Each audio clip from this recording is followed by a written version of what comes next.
running a company as a female, I mean, it's tough. You have obstacles all the time. We have a boat manufacturing business in Florida. So I was kind of in a man's world designing boats and manufacturing. And there's always people that go, wait, like, you're a woman, this can't happen. So do you find that? Bring it on! Welcome to Girls Gone Gritty. I'm Farley Boyle. I'm Darian Boyle. And I'm Jennifer Berenius. Collectively, we're two sister-in-laws with our bestie. We don't just talk, we do it. Day, night, mountain, beach, and city. Get ready as we bring gratitude and attitude to everything we do. We jump in head first, unafraid, and we're all in all the time. We bring it on and get it on each week, diving deep into authentic, unscripted conversations on just about everything. So, let's get gritty. Bring it on! Bring it on! Don't wait until tomorrow! Welcome to Girls Gone Gritty. We truly have an inspiring guest for us today in our Bring It On studios. We want to welcome Josephine Rocco, a powerhouse businesswoman and a passionate social advocate. In the midst of the pandemic, when the world was unraveling, Josephine emerged a beacon of resilience and resistance. As the owner of Paso Rio Aracos, a beloved bakery and diner in Brooklyn, she became a fierce voice of determination.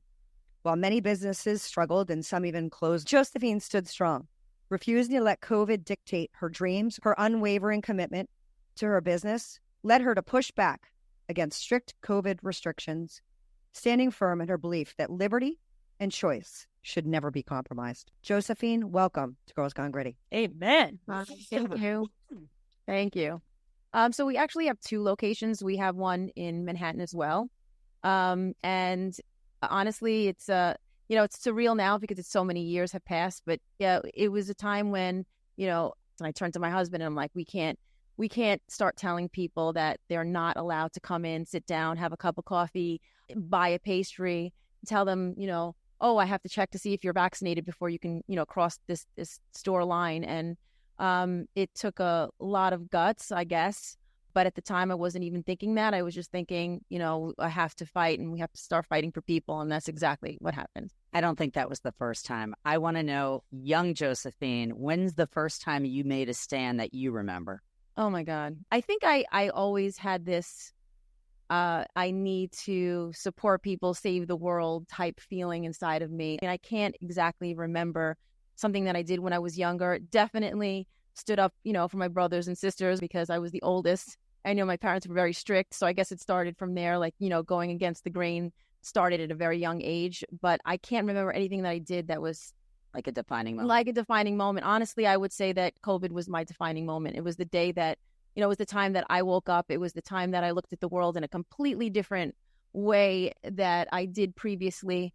My whole outlook on everything that I was taught from a little girl just in an instant, just blew up. And I realized that my faith in government, my faith in humanity, my faith in so many different things was just questioned to the core because that foundation I thought I had didn't exist anymore. I couldn't believe that my mayor, Bill de Blasio, at the time was telling me, we're going to unlock New York City. But before we do that, you just have to make sure everybody's vaccinated. And those under 12, well, we don't have to worry about them. But, we're going to get those kids vaccinated, too. And they can't come in to you or they can't go to a movie or they can't go anywhere unless we do this. And I was like, absolutely not. So crazy. Yeah. It doesn't fly. No. I mean, the whole COVID train of being boosted and you get a double boost and another boost. I still wonder if de Blasio ever got the vaccine. I swear it's saline. Well, I've become, an anti-vaxxer. I don't know if that's like a great thing to say. I've become a flat earther, anti-vaxxer. Did you get the COVID vaccine? Absolutely not. Okay, good for you. We were sending kids to college and I was like, I am not letting my child get a jab and me not do it because they're athletes. I was like, and that's the real sad thing. I mean, your government was telling you had to do something to participate in everyday normal life. Yeah. You needed to get vaccinated to work. You needed to get vaccinated to go to school. You needed to be vaccinated to go see a movie. If people didn't question that and see that there was something wrong with it. I mean, listen, in the beginning of the COVID, whatever you want to call it, pandemic, whatever you want to call it. In the beginning, I really just went along with it. I masked. I took people's temperatures. I did it all. But as it went along, it kept feeling very unnatural. It didn't seem right. And I was just like, no, this is not going to happen. I mean, as soon as, like I said, Bill de Blasio announced that we were going to be, checking vaccines, I was just like, no. And I made this huge sign that I put out on the window of both our locations, basically saying that we wouldn't discriminate and people could come in. And, I thought I was going to get a brick thrown through my window. I was convinced that I was going to lose everything. I was convinced that, listen, the pastry shop was not mine. It's my husband and his family. And there's a legacy to that. My husband's father came in 1957, started in this location as a dishwasher, moved on to being a baker, then became a partner, and then, bought the business. It's a business that was there from the late 1800s. And I was about to throw their entire legacy out the window. I was so scared. And the thing that used to bother me the most was when people used to tell me, I have to get vaccinated because I have to go to work. I have to get vaccinated because, I won't be able to go out to dinner. My kid has to be vaccinated because they have to go to college. I have to support my family. I wanted to turn around to these people and be like, we're responsible for about 24, 25. I have a mortgage. I have 2 mortgages, actually. I have car payments. I have kids in school. I'm in the same boat as everybody else. I just wished that more businesses stood up and more people stood up and said, absolutely not. So I just became this voice by accident. I mean, there were people here in New Jersey. I think the Atlas Gym in New Jersey, Ian Smith. At first, he's actually a pioneer, and he was on Tucker Carlson all the time. And then you had Danny Presti, who was out in Staten Island.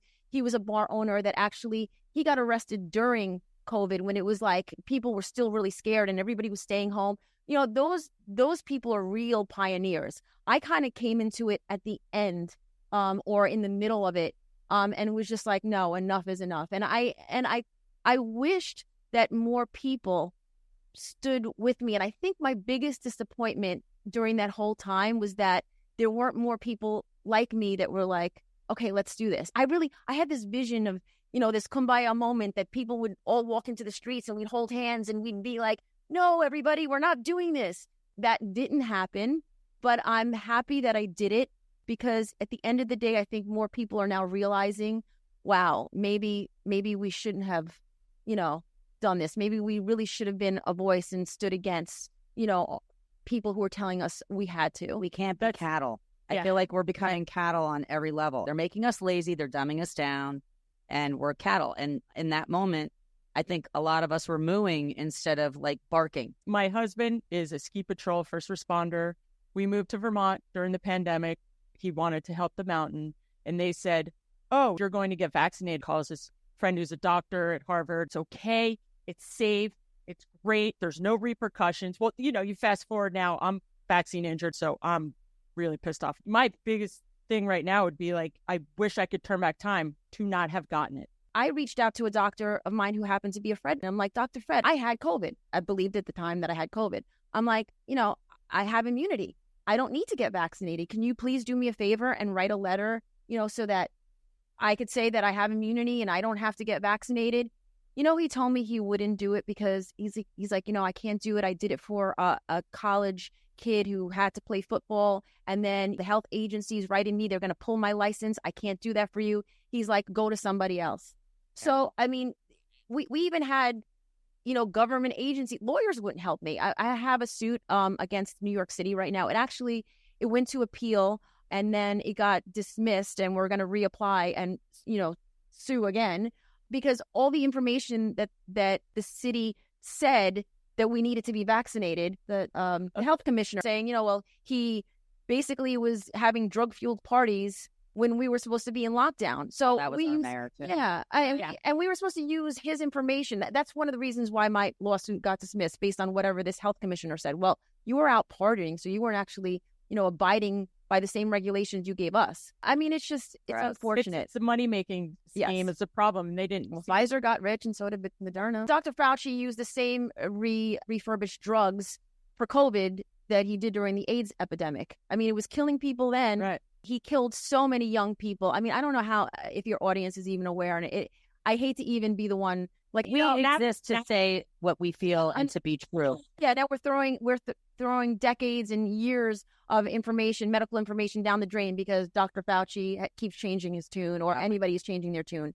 Yeah. Hey, there's a new vaccine out for So kids. my dad was just actually, my father got discharged yesterday, but he was in the hospital for about 6 weeks, and they kept asking, well, has your father been vaccinated for COVID? Does he need a booster? Is he up to date? What is his double pneumonia that he has from COPD have to do with COVID? Absolutely nothing. He doesn't need to be vaccinated. Let's treat him, get him healthy so we can get him out of here. But yes, they are still pushing it in hospitals. They're pushing it everywhere. If you watch TV, if you're, watch the news, you constantly have to be reminded on getting your flu shot, get your COVID vaccine and whatnot, your booster shot. So yeah, they're going to keep going with this. I just hope that people are more aware. I hope people are more educated. I hope Wake up. You mentioned at one point that you were worried that you were going to kind of like ruin the legacy.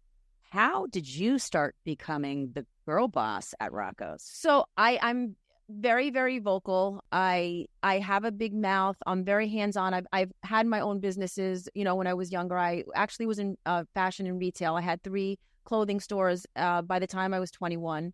So I was always business-minded, business-oriented.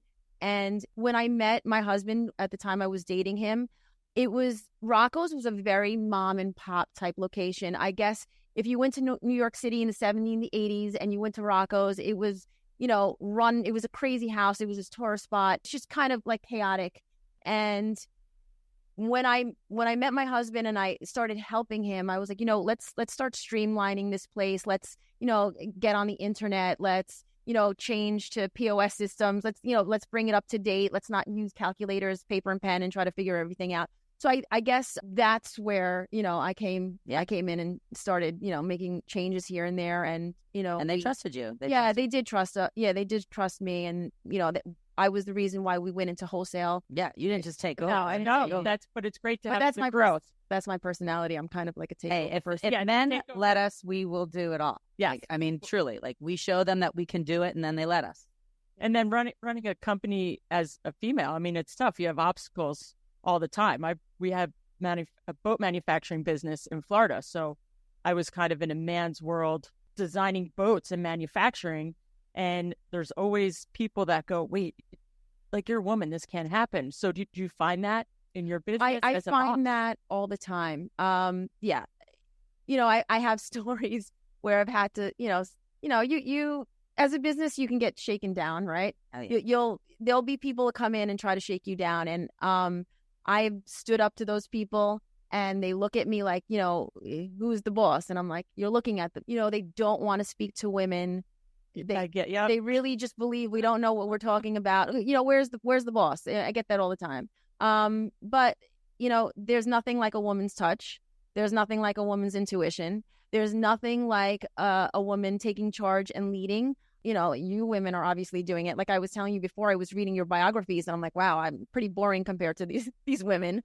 Yeah, there's nothing like a woman who's confident, a woman who knows what she's talking about, a woman who's not afraid to go against the grain. Yeah. And I think, shame on those people who, don't respect us for that. So when you go against the grain and you went against the grain with the COVID and you start to pull back on some things, this is where I come to with a lot of this like conspiracy type stuff. Where does that stop? Because if we believe the COVID situation, which I'm not saying I don't have very emotional responses from it, but then the healthcare system's involved. And if the healthcare system is involved, then the hospitals are involved, and the hospitals are involved, and the doctors are involved. And the level of conspiracy that builds in like every industry, knowing and profitability, that not only that, but you think about the fact that everybody's sick because we sanitized everything to death. We're so disconnected from the earth. How is a woman who's got children and has a business and has this community, how do you manage like not completely spiraling into a state of panic or a state of just not willingness to be in society? Because it's a lot. Well, she doesn't watch the news anymore. I don't. I turned everything off. It's sad. Even listening to music now bothers me sometimes because, look at P. Diddy. Yeah. Like everything's compromised. Every facet of the world that we know is compromised. And yeah, there's a huge level of distrust that I have now. I don't trust hospitals. I don't trust doctors because it's simple. I mean, if you're being told as a doctor, like I said, I called my friend who's a doctor and I'm like, Dr. Fred, help me out. I can't because of this. So, I mean, it keeps going up the chain, right? Yep. I love New York City. I'm all about New York City. I went to school in New York City. I'm very patriotic. I loved my country. I just felt like New York City didn't want me anymore. New York City didn't want somebody who was a business owner and a mother and paid their taxes and was really a good person in society. I mean, we all break the law. I'm sure I break laws every day. But generally speaking, if you tell me to put my seatbelt on, I'm going to put my seatbelt on. I'm not a lawbreaker. And I just felt like, why am I here in a city that I've given my everything to and they don't want me anymore? And I just, I made the decision to leave. We moved to North Carolina about a year and a half ago. I still love New York, but I mean, I think I love the old New York. Oh, so do I do. It's just, it's sad because I don't trust anything. I am in a state of panic. I can't trust a lot of the things that I read anymore. I try to get information from all sources. You're not asleep at the wheel. A lot of people are. We keep saying in this podcast, like, hey, people, wake up. Like, don't be okay with this. And ask questions or take a stand and use your voice and make sure that you have an opinion and that you're educated enough to actually be able to back up why your opinion is what it is. Well, and flip the channel. And that's the other part that people forget. It's like, if you're getting your source from one lane, like, you're not getting the full story. And you can call it what it is, but not only do they have one lane, but then the algorithms all point you into the same thing. So you think that that's the way everybody thinks. No, you got to go not the way, and it's not the way everybody thinks. And I also think that, I had a next door neighbor for years who only sourced things from the newspaper, And he was the most educated, well-versed human being that I knew. And he would be my person that he would be like my touchstone, because I'd be like, okay, the world's spiraling. I don't know what to think. And this is before COVID. He used to say, 'twas ever thus. And if you know history and you look at the way that things are controlled, you can see that we're going to know more truth in about 10 years as to what really happened. And it'll be a little asterisk at the bottom of a news story, like, oops, sorry. Like, sorry. Which they're finding out now. Yeah, so much of true. that. I mean, you get the headline, but you always should go to the last. When I read, it's usually the headline, the first paragraph, maybe the second, and then I'll go to the last paragraph. Because in the last paragraph, you'll get that the headline and the story that they're trying to tell you isn't really the story they're trying to tell you. It's just to grab you. Yep. And what do most people do? They read the headline, grab. world's on fire. They'll read that headline. They'll believe it. They go around, tell their neighbors, oh my God, did you read that? They never read through a story or get to the end where the truth kind of lies. It's always there at the end. And you're right. People don't know history. People don't know or aren't even willing to take a step back and say, okay, so why is A, B, and C equaling D and E? They just, nobody has taken the time. And it, like we were talking before, itself. Google is in front, they'll Google it. And if Google tells you it's the truth, or if Google tells you, then that's all they need to know. And it's really unfortunate because, medical books, they're changing the medical books now with gender. Listen, I don't care how people identify. It does not matter to me. You decide you want to be, a kitty cat for the day, whatever rocks your boat. I'm not going to question you. But the fact that we're now going back and changing our medical books to identify certain genders, this is medical school students are learning that there are different genders other than male and female. I don't know. We don't agree with that. And it's too hard. Wow, they're changing. They change everything. They're going backwards. And the problem going back to the digital age that we're in, and we talked about this before too, is that they can literally erase history. Like, it used to be, at least there would be a statue or there'd be a ledger, and they kept like historical data on things. Everything being digitized, you don't even know what truly happened. And now with the ability for them to have, fake everything, like fake, I can make somebody an AI look to be me, speaking me, and learn me, and pretend they're me. Terrifying. And everybody can believe it's me. And I'm a nobody. God forbid you're a somebody that wants to say something. I mean, I believe society is going to get to a place where, and it's going to be beautiful, I believe, at some point with communities, where the only way I do business with you is if I can touch you. The only That's way a great way. that I engage in anything with you is if I know you personally. And it's going to create a community that comes back and goes backwards from this society of everybody just being like, oh, I just can like click it online and the DoorDash will come to my door and I don't have to talk to anybody. I don't have to look you in the eye. And that's a problem too, because it empowers the wrong behavior. The people that are nasty, the people that are ugly, that like they feel like they're everywhere. I kind of went against the grain. You know, we weren't supposed to let people sit. I was quietly letting people sit down. So many older people saying, thank you. I'm so depressed. I just, you know, I can't stay home alone. I can't see my family, you know, and I would let them sit there and they were just in their glory. Because Well, it's a routine. It's a routine. Like how people, what about people who like died alone? I mean, I can't even, Now, I can't even. Well, what the I pandemic did to people's mental health is actually a whole other segment. That's a I mean, that is pandemic right now. You can. I'm in the service industry. The mental decline across the board that I see from people that were, you know, I mean, maybe you're going to have people that naturally, you know, have mental problems as they get older or whatnot. But as a whole, the mental decline that I see on a day-to-day basis is staggering. It's unbelievable. And of course, it's from COVID. Even kids, they don't know how to socialize. It just brought them back to the tele. It's everywhere across the board. But I would say the older population, for sure, are not the same. There were many, many different people that were my regulars. Unfortunately, some of them passed. I want to be a regular somewhere. I Absolutely. love being a local. killer vows. Yeah. I am a regular. Definitely. so the people, I Yes. mean, that's who keeps We you do going. have our cheer section. I mean, we have a Sunday God Squad. I love that. Sorry. So good. There's a Sunday Yeah. God Squad. Yeah, they're Great. Doesn't matter how late or when you no. find God. and they're an unlikely alliance. You know, we have a retired mob something boss. I don't know. We have Bill, who is, you know, he was a veteran and he flew helicopters, and then we have this woman Amelia, who, you know, she was a nun and then got married.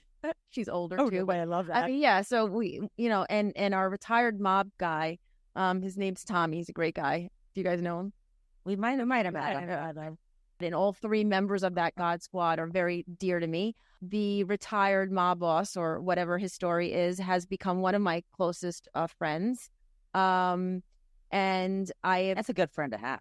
it is a good friend to have. I'd like one of those in my pocket. It is a good. He's a great friend to have. But that's what you look forward to. It's like you meet your people, and it takes away with having it be the worst time during COVID to, hey, you it's like, all right, let's make the social best of skill it. that's like being lost, because like the youth of America aren't sitting down and having a conversation with the person that they're sitting next to. It's a beautiful lost art. You know, you're telling us about people and their stories because it's intimate to actually have a conversation, and it just doesn't seem like it happens like it once did. People aren't open to it. You know, they're On their not, phones. yeah, they're absolutely like not present.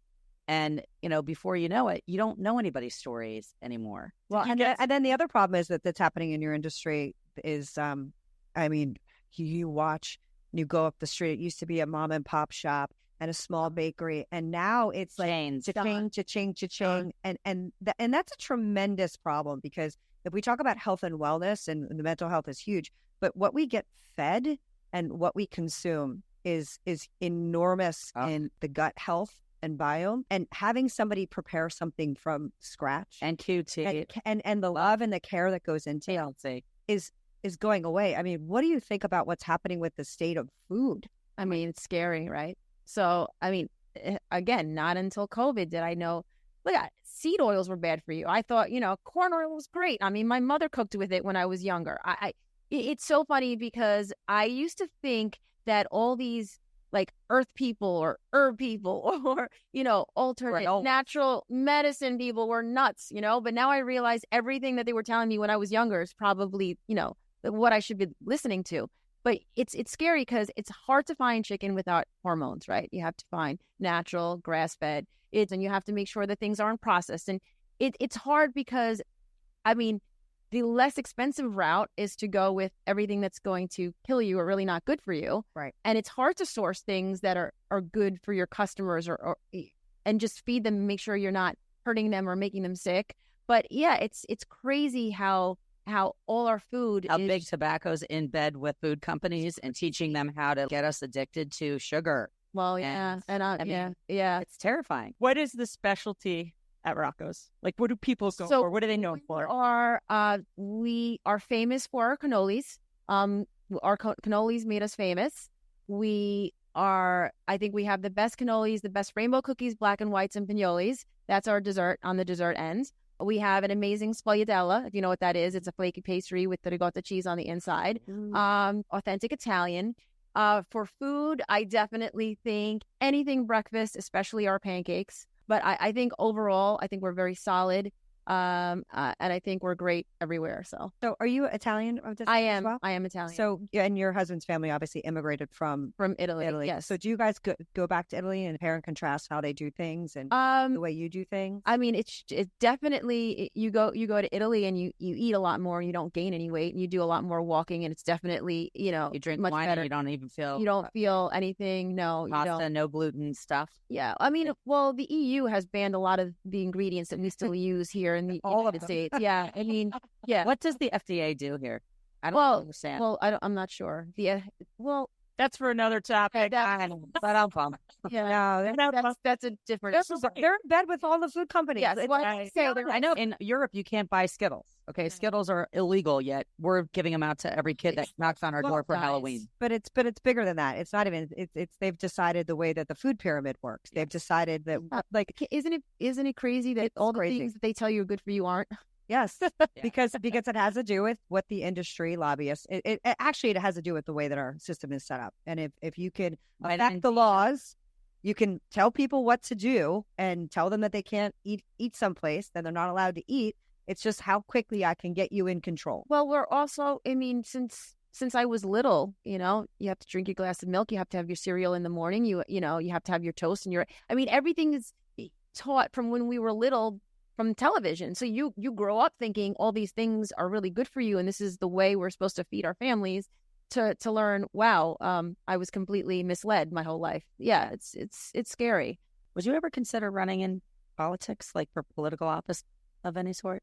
I was asked to do that, but I just, I am not a politician. I don't think that's why you should run. Right. I don't, but that's why she wouldn't win. That's why I wouldn't win. I don't even think I would be a contender. Unfortunately, even on the lower end of politics, everything is so compromised. I mean, I knew people that really should have been, candidates, and they were, but because they didn't go along with the party and what the party wanted and listening to whatever the party's policies were, you don't make it too far. You don't get the signatures, or they're just going to make sure your signatures aren't valid to even get on the ballot. Yeah, happened to me when I fought the cell tower. For those of you that remember that, which again is another like political corruption and government, and it is election businesses being in bed with our government. I fought it unsuccessfully in our town, Little Silver, where they put this cell tower up 500 feet from our middle school, where it still sits.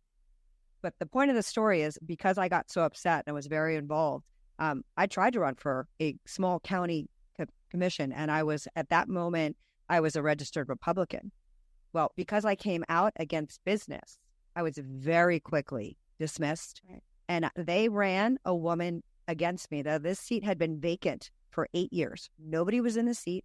I ran for the seat. They ran a woman who has a house, didn't send any of her kids to the district, doesn't really live here, but it's her primary residence on paper, and she ran against me, and I lost by 3 votes. And it was this. They don't want you standing up and saying something, and again, God forbid you're female and you say it, and you actually open up your mouth and you can articulate a few things. They don't want to hear you, and it's unfortunate. It won't stop me like you. I did that, and then I fought a plastic bag bang. Gritty here. Yeah. So keeping it real. I know. But it's a problem. The politics of the way politics and business are is a tremendous problem in this country, in my view. And it's the source of all evil, in my view, because the politics are not of the people, for the people, by the people at this moment. No, or they'll vet you and find something or they'll vet you and find something. God knows what I did when I was younger or something like that. I have no idea, but I definitely was approached. Again, I just, like you said, I knew that, and this is so sad to know before you even go into it, I've got no shot. It's a bummer. I mean, With our country. I mean, well, I mean, there's so many problems, they did but it to Trump too. They did it to him, and they didn't expect that he'd get elected in 2016. But yeah, I just don't see making it anywhere. And then I don't see compromising my values and who I am to go along with something that I don't completely agree with. So yeah, that's what we all have to remember is it's like your core, what you stand for, what you believe in, your own personal belief system. Like, make some noise. If you don't like what you're hearing, if you disagree, make some noise, instead of, yeah, exactly. Made some noise. I love when women follow your intuition, because I mean, I think a lot of us all thought like, this doesn't really make sense. There were a couple of times where there was a situation where I would do things. My husband wasn't feeling well at one point. He's like, I'm going to get tested. If you go get tested right now, what happens? We don't need that info. We don't need that information. If you don't know you have, air quotes, COVID, nothing happens. The flu, whatever. If you stay home and in bed, we're good. We can go to the playoffs. We can not destroy an entire season of a soccer team. But, everybody wants to do the right thing in that instance. And sometimes the right thing is to do nothing. And sometimes the right thing is to stand up and take a stand. So I love the fact that you are our grit maker of absolutely. You are. Thank you. No, I love that you stood up for yourself, for the shop, kind of fighting City Hall because it needed for all to be of us. done. And for all of us, for everybody. I love it. Love what you did with it too when you put up your sign and you made it very. You need to see very relatable. We'll put it up on our the sign is epic. But it made it very relatable. Like, this wouldn't have been okay when we were trying to segregate people. This wouldn't have been okay if we filled in other blanks with the two things. Well, I said I used to say this all the time. I tried to explain to people. I mean, so our Manhattan location is in the center of Greenwich Village. During the AIDS epidemic, we tell people you can't come inside because of the fear of AIDS. We didn't discriminate then. We didn't tell people they weren't allowed to enter and go use the restroom because of a fear of an unknown virus. People were allowed to come in. They were allowed to patronize. There was no discrimination then. Why now, in the year 2020 or whatever it is, we're telling people you can't come inside because you might have COVID and you have to be vaccinated against them. I thought it was crazy. Like sitting in the back of the bus. Just didn't even understand. I still don't understand how people don't see that it, Her sign says, by the way, we do not discriminate. Sex, gender, race, creed, age, vaccinated or unvaccinated. We are, all customers who wish to patronize are welcome in our establishment. Amen. That was in black and white, which is also ironic, right? You took us back and here we go. Yeah. Awesome. No, somebody took that. There was a he was a Turkish kid named Ari who came in and was like, am I allowed to distribute this and put this on t-shirts? And it's not my sign. I'm like, you do, Fantastic. Whatever you want. You can make money on it. You can do whatever you want. I didn't care. It was more about get this message out and make sure that, everybody has this at least out in their window or, I have to tell you, at that time, it was like I was celebrity status and I just couldn't even handle it. I didn't even know what I did. All I did was just tell people like, this is not okay. And it was just nuts. It was a really, really crazy time. But yeah, I just hope that if there is you were a pioneer, you were giving everybody else props about being a pioneer, and you were a pioneer, and you reminded everybody about the importance of liberty and freedom. Is really why I think most people, which is why history repeats itself. You've got Harriet Tubman, you've got all these people that stand up for something that they believe in, and it's no different than a million things. That's in the really past. nice next to Harriet Tubman. That's an odd. I know she's like one of my freaking heroes. Thank you. Well, it's thank true. you. Let's be that's real. like, am I blushing? We were so excited to have you on the show and hear your story. Fun. Everybody needs to go look at Katie Couric's Instagram page. She posted some very beautiful visuals from the New York City Marathon, and it was all walks of life, celebrating and supporting each other. People picking people up off the ground, hugging, high-fiving. It showed that we can be unified. And New York City is a beautiful place to start that. So why can we be that way on one day?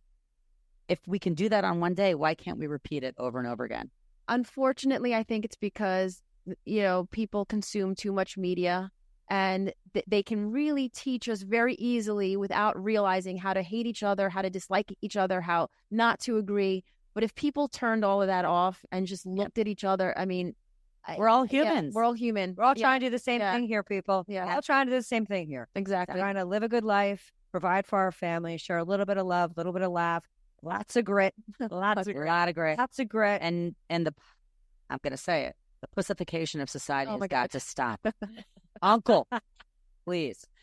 And on that note, thank you so much for coming on to Girls Gone Gritty. We love. We're going to see you again. Yeah, sure. it's been so much fun. Yeah, it's just. Thank you for tuning in to another episode of Girls Gone Gritty. You can check us out on Instagram and Facebook. If this episode hits home, share it with someone who needs to get gritty. The 3 Gs, we'll see you next week. Peace out.